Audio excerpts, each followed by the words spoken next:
রাসূলুল্লাহ সাল্লাল্লাহু আলাইহি ওয়াসাল্লাম একদিন বললেন, যে ব্যক্তি কুল হুয়াল্লাহু আহাদ এই সূরাটাকে 10 বার পড়বে, যে ব্যক্তি এই সূরাটাকে 10 বার পড়বে, আল্লাহ তাআলা তার জন্য জান্নাতে একটা প্রাসাদ নির্মাণ করবেন।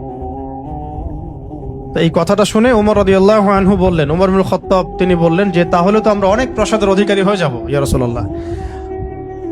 তার উদ্দেশ্য ছিল এটা, যদি আমি 20 বার পড়ি ইয়া রাসূলুল্লাহ, তাহলে নবীজি বললেন তাহলে দুইটা প্রাসাদ, যদি 30 বার পড়ি তা 3টা প্রাসাদ। তো ইয়া রাসূলুল্লাহ তাহলে তো আমরা অনেক প্রাসাদের অধিকারী হয়ে যাব। তখন নবীজি বললেন যে আল্লাহ তাআলার দান এর চেয়েও বেশি প্রশস্ত। মানে আপনি 100 পড়লে 10টা ঘর পাবেন, মানে আমরা 100 পড়লে 10টা ঘর পাবো, 200 পড়লে 20টা। এইভাবেই আল্লাহ পাকের দান আরো প্রশস্ত। আর যে হাদিসটার কথা আমি বললাম, যেটা আমি আজকে আপনাদের জন্য এটা রেডি করতে গিয়ে জেনেছি আর কি, এটা আমার আগে জানা ছিল না। এটা জানার পরে আসলে আমাদের মনে হচ্ছে কেন এই আমলগুলো করি না। এত সময় দেখা যায় যে অনেক সময় অনলাইনে বসে থাকছি, তাই না?